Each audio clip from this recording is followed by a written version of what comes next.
कुतुबुद्दीन जल्दी से हाथ बांध कर खड़ा हो गया। बड़ी आजिज़ी से तमिल देहातियों की बोली में बोला, महाराज मैं राजा बंदर वाला हूँ। दूसरे फौजी ने रोबदार आवाज में कहा, वो तो हम भी देख रहे हैं कि तू बंदर वाला है, मगर यहाँ क्या कर रहा है? कुतुबुद्दीन ने कहा, महाराज गरीब आदमी हूँ, बाजार से बंदर खरीद नहीं सकता, जंगल में आकर बंदर बंदरिया पकड़ता हूँ और उसे सिधा कर बच्चों को तमाशा दिखाता हूँ। इस वक्त भी कोई बंदर बंदरिया पकड़ने आया हूँ। दोनों फौजी तमिलनाडु के रहने वाले थे। उन्हें यकीन आ गया कि ये बंदर वाला ही है। वो उसके करीब आ गए और जमीन पर बैठे चने खाते बंदर को देखने लगे। एक ने पूछा, क्यों, ये बंदर है या बंदरिया? कुतुबुद्दीन ने कहा, महाराज ये बंदर है, हनुमान जी के बनश से है, बड़ा भगवान है, जब से मेरे पास आया है लोग बड़ा दान बन करते हैं। दोनों भारतीय फौजी वहां पड़े पत्थरों पर बैठे और बड़ी दिलचस्पी से बंदर को तकने लगे। कुतुबुद्दीन भी बैठ गया। उसने डमरू बजाकर कहा, महाराज बंदर का तमाशा देखेंगे। एक फौजी ने उसे सख्ती से मना करते हुए कहा, खबरदार यहाँ डमरू मत बजाना। कुतुबुद्दीन ने फौरन डमरू बजाना बंद कर दिया। जो हुक्म महाराज। दूसरे फौजी ने बंदर की तरफ गौर से देखते हुए पूछा, हमने सुना है कि जो बंदर हनुमान जी के बनश से होता है उसके पास बड़ी जबरदस्त ताकत होती है। कुतुबुद्दीन फौरन समझ गया कि ताकत से इस फौजी की क्या मुराद है। इन फौजियों पर अपना असर डालने के लिए कुतुबुद्दीन के हाथ एक बड़ा अच्छा नुक्ता आ गया था। उसने फौरन कहा, हाँ महाराज, इस बंदर में भी बड़ी जबरदस्त ताकत है। जब यह मस्ती में होता है तो इसके जिस्म से एक खास बू निकलती है, जिसकी बू सूंघ कर जंगल की बंदरियां दूर दूर से भाग कर इसके पास आ जाती हैं। अच्छा, एक फौजी ने बड़ी दिलचस्पी से कहा। कुतुबुद्दीन ने इन भारतीय फौजियों की दुखती रग पकड़ ली थी। कहने लगा, हाँ महाराज, जंगल की सारी बंदरियां खा 6 हों खा 10 हों, इस बंदर के आगे पीछे फिरने लगती हैं। दूसरे फौजी ने बेताब होकर पूछा, फिर तुम्हारा बंदर क्या करता है? कुतुबुद्दीन हंस पड़ा। कहने लगा, महाराज फिर मेरा बंदर तमाम बंदरियों से ब्याह रचा लेता है। पहले फौजी ने हैरान होकर पूछा, सब बंदरियों से? कुतुबुद्दीन ने कहा, महाराज मेरा बंदर हनुमान जी के बनश से है। इसके पास इतनी ताकत है कि दुनिया की सारी बंदरियों को अपनी पत्नी बना सकता है। दूसरे फौजी ने ललचाए हुए लहजे में कहा, दोस्त ये बताओ कि इसकी ये ताकत हमें नहीं मिल सकती। कुतुबुद्दीन इन भारतीय सिपाहियों को जिस मकाम पर लाना चाहता था वो उस जगह पर आ गए थे। उसने टाल मटोल करने के अंदाज में जवाब दिया, ये बड़ा मुश्किल काम है महाराज। ये बंदर हर माह पहाड़ियों में निकल जाता है और पहाड़ियों का सत सलाजीत खाता है। एक फौजी ने पूछा, ये सलाजीत क्या होती है? कुतुबुद्दीन ने कहा, महाराज ये पहाड़ों की मस्ती होती है। पहाड़ियों की ये ऐसी जगहों पर पत्थरों के साथ चिमटी होती है कि जहाँ किसी इंसान का गुजर नहीं होता। सिर्फ ये खास बंदर ही उसकी बू सूंघ कर उस तक पहुंच जाता है। दूसरे फौजी ने बेचैन होकर कहा, राजा अगर तुम हमें ये सलाजीत ला दो तो हम तुम्हें मुंह मांगे पैसे देंगे।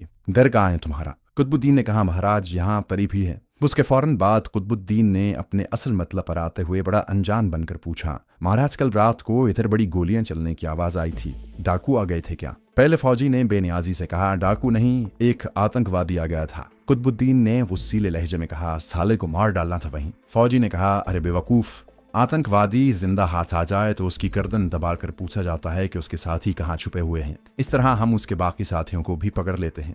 कुतुबुद्दीन ने अहमकों की तरह गर्दन हिलाते हुए कहा, हाँ जी, ये तो आपने ठीक कहा। तो क्या आपने इस दहशतगर्द को पकड़ लिया था? दूसरे फौजी ने बड़ी शान से कहा, क्यों नहीं, पकड़ भी लिया और उसे हैदराबाद के फौजी कैंप में भी पहुंचा दिया। तुम इन बातों को छोड़ो और हमारी बात का जवाब दो। क्या तुम हमें वो सलाजीत ला कर दे सकते हो जो हनुमान जी के बंदर खाते हैं? हम तुम्हें बड़े रुपए देंगे। सारा मंसूबा कुतुबुद्दीन के दिमाग में आ चुका था। उसने कहा, महाराज हमारे कबीले में किसी बाहर के आदमी को हनुमान जी के बंदर की सिलाजीत देना बहुत बड़ा पाप समझा जाता है। मैंने आपको सिलाजीत दी और कबीले वालों को पता चल गया तो वो मुझे जिंदा नहीं छोड़ेंगे। दोनों फौजी और ज्यादा बेताब हो गए। एक ने कहा, राजा हमसे भगवान की शपथ ले लो, हम तुम्हारा राज किसी को नहीं बताएंगे। बस तुम हमें हनुमान जी की सिलाजीत ला कर दे दो। कहो कब लाओगे, हम तुम्हें 1000 रुपया देंगे। क्या हम तुम्हारे गांव में आ जाएं? कुतुबुद्दीन ने कानों को हाथ लगाते हुए कहा, ना महाराज ना, ये काम न करना। मेरे गांव आए तो सबको शक पड़ जाएगा कि राजा से सिलाजीत लेने आए हैं। दूसरे फौजी ने कहा, तो फिर तुम कल इसी वक्त सिलाजीत यहाँ ला कर दे जाओ, हम 1000 रुपया लेकर इसी जगह तुम्हारा इंतजार करेंगे। कुतुबुद्दीन ने तुरुप का पत्ता फेंकते हुए कहा, मगर महाराज हनुमान जी की सिलाजीत मेरे भाई के पास है। उसके पास इतनी सिलाजीत है कि आप दोनों को सारी उम्र काम आएगी। पहले फौजी ने कहा, तो फिर अपने भाई से ले आओ यार, या हमें उसके पास ले चलो। कुतुबुद्दीन बोला, महाराज मेरा भाई हैदराबाद में रहता है, मैं आपके लिए ये कर सकता हूँ कि आप वहां पहुंच जाएं। मैं आपको अपने भाई से सिलाजीत लेकर दे दूंगा। अकेले आप जाएंगे तो आपसे बात भी नहीं करेगा। पहला फौजी बोला, ये तो बड़ी अच्छी बात की तुमने। मेरा एक दोस्त हैदराबाद में आर्टिलरी रेजिमेंट का हवालदार है, उसका नाम हवालदार राम जी है। वो मेरा बचपन का यार है, मैं उसके नाम पर्चा लिखकर तुम्हें दे देता हूँ। तुम उसे शिलाजीत दे देना, वो तुम्हें 1000 रुपया दे देगा। दोस्तों, आगे बढ़ने से पहले आपसे गुजारिश है कि अगर आपने अभी तक इस चैनल को सब्सक्राइब नहीं किया तो इसे सब्सक्राइब कीजिए और वीडियो पसंद आने की सूरत में इसे लाइक, शेयर और कॉमेंट करके हमें बताइए कि आपको हमारी वीडियो कैसी लगी। तो आइए कहानी की तरफ चलते हैं, मगर याद रखना, अगर नकली शिलाजीत हुई तो मैं तुम्हें गोली मार दूंगा। कुतुबुद्दीन का काम ऐन उसके मंसूबे के मुताबिक हो रहा था। उसने कहा, महाराज, हम हनुमान जी के भगत हैं, उनके नाम की चीज नकली दी तो हमें उनका श्राप लगेगा। आप पर्चा लिख दें, मैं हैदराबाद जाकर आपके दोस्त हवालदार राम जी से मिल लूंगा। पहले फौजी ने कहा, मेरा नाम लांस नायक भगत राम है। याद रखना, लांस नायक भगत राम ने जेब से पॉकेट बुक निकाली, पेंसिल उसके साथ ही लगी हुई थी। भगत राम ने एक रुक्का लिखकर कुतुबुद्दीन के हवाले किया और पूछा, तुम पढ़ लेते हो? कुतुबुद्दीन ने हंसकर कहा, नहीं महाराज, हम तो अनपढ़ हैं। लांस नायक भगत राम ने कहा, पर्चे पर मैंने अपने दोस्त हवालदार राम जी का पता लिख दिया है, मैं तुम्हें समझा भी देता हूँ कि वो तुम्हें कहाँ मिलेगा। भगत राम ने कुतुबुद्दीन को हैदराबाद में अपने दोस्त हवालदार राम जी के क्वार्टर का पूरा पता समझाया और कहा, मैं तुम्हें हैदराबाद आने जाने का रेल का किराया भी देता हूँ, तुम आज ही हैदराबाद जाओ। शिलाजीत का इन दोनों भारतीय सिपाहियों पर कुछ ऐसा नशा चढ़ गया था कि उन्होंने ये भी न सोचा कि ये बंदर वाला मदारी कहीं इनके पैसे लेकर भाग न जाए।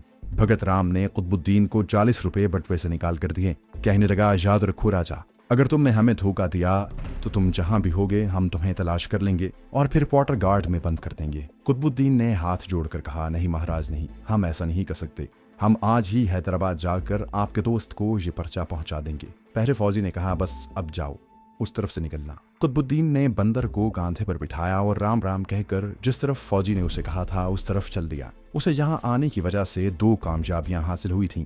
पहली कामयाबी यह हुई थी कि उसे ये पता चल गया था कि मुजाहिद शाहिद अली शहीद नहीं हुआ बल्कि पकड़ा गया है और फौजी उसे हैदराबाद फौजी कैंप में ले गए हैं। दूसरी कामयाबी यह हासिल हुई थी कि उसे हैदराबाद के भारतीय फौजी कैंप के बारे में मालूमात हासिल करने का जरिया हाथ आ गया था। ये जरिया हैदराबाद में मुकीम आर्टिलरी रेजिमेंट का हवालदार राम जी था, जिसे कुतुबुद्दीन ने मिलना था और उसे लांस नायक भगत राम का खत पहुंचाना था। ये खत तमिल जबान में लिखा हुआ था। कुतुबुद्दीन ने उसे पढ़ लिया था। इसमें हवालदार राम जी को ताकीद की गई थी कि मदारी राजा का भाई तुम्हें जो शिलाजीत देगा उसे अच्छी तरह से परखना और अगर वो असली हुई तो मदारी राजा को 1000 रुपया दे देना। कुतुबुद्दीन अपने खुफिया ठिकाने पर पहुंच गया। उसने मास्टर स्पाई रशीद अहमद को और शेर खान को सारी दास्तान सुनाई और कहा, मुझे उम्मीद नहीं थी कि मुझे इतनी बड़ी कामयाबी अचानक हासिल हो जाएगी। शेर खान कहने लगा, मुझे यकीन है कि हैदराबाद में हवालदार राम जी से मिलकर तुम्हें मुजाहिद शाहिद अली के बारे में कुछ न कुछ जरूर मालूम हो जाएगा। कुतुबुद्दीन बोला, मैं ज़्यादा से ज़्यादा सुराग रसानी करने बल्कि इस हवालदार के जरिए शाहिद अली से राब्ता कायम करने की कोशिश करूंगा। उसके बाद देखूंगा कि मैं उसे कैंप से निकालने के लिए क्या कर सकता हूँ। रशीद अहमद ने कहा, मैं तुम्हारे साथ चलूंगा। शेर खान भी हमारे साथ जाएगा। हैदराबाद मेरा हेडक्वार्टर है, वहाँ हमें हर किस्म की सहूलत मुयस्सर आ सकती है। कुतुबुद्दीन बोला, तुम्हारा साथ जाना बहुत ज़रूरी है, हम आज ही किसी गाड़ी से हैदराबाद रवाना हो जाएंगे। शाम के वक्त एक गाड़ी हैदराबाद जाती थी। तीनों मुजाहिद, रशीद अहमद, शेर खान और कुतुबुद्दीन गाड़ी में सवार होकर हैदराबाद रवाना हो गए। काफ़ी लंबा सफ़र था। उन्हें सारी रात, अगला सारा दिन और अगली सारी रात ट्रेन में गुजारनी पड़ी। अगले दिन सुबह के वक्त वो हैदराबाद पहुंच गए। हैदराबाद पहुंचते ही वो अपने खुफिया ठिकाने पर आ गए। वहां दूसरे मुजाहिदों और रजाकारों से भी मुलाकात हो गई। कुतुबुद्दीन कहने लगा, इस वक्त हवालदार राम जी फौजी कैंप में ड्यूटी पर होगा, मैं उसे शाम को उसके क्वार्टर में जाकर मिलूंगा। शेर खान ने कहा, मगर उसका क्वार्टर भी तो कैंप के अंदर ही होगा, क्या संतरी तुम्हें अंदर जाने की इजाजत देंगे? तुम आदिवासी देहातियों के हुलिये में होगे। कुतुबुद्दीन ने कहा, तुम इसकी फिक्र न करो, मैं इसका बंदोबस्त कर लूंगा। शाम होते ही कुतुबुद्दीन ने तमिलनाडु के देहातियों जैसा हुलिया बनाया और हवालदार राम जी के क्वार्टरों की तरफ चल पड़ा, जो मद्रास आर्टिलरी रेजिमेंट के कैंप में था। कैंप शहर से कुछ फासले पर एक पहाड़ी के दामन में था। चारों तरफ खारदार तारों की दीवार थी। गेट पर एक फौजी संतरी पहरा दे रहा था। कुतुबुद्दीन ने संतरी को जाकर दोनों हाथ जोड़कर प्रणाम किया और कहा, महाराज, मेरा नाम राजा भीकू है, मुझे हवालदार राम जी से मिलना है। मैं उसके चचा जी का बड़ा जरूरी संदेशा लेकर गांव से आया हूँ। संतरी ने कुतुबुद्दीन को ऊपर से नीचे तक देखा और कहा, इस तरफ होकर बैठ जाओ, मैं उसे खबर करता हूँ। कुतुबुद्दीन एक तरफ होकर जमीन पर ही बैठ गया। संतरी ने गार्ड रूम में जाकर टेलीफोन पर किसी से कुछ देर बात की और बाहर आकर बोला, हवालदार राम जी आ रहा है, यहीं बैठे रहो। बहुत अच्छा महाराज, कुतुबुद्दीन ने आजिज़ी से कहा। कुछ देर के बाद एक गहरे सांवले रंग का एक आदमी फौजी वर्दी में चलता गेट पर आ गया। उसने संतरी से पूछा, कौन आया है मेरे गांव से?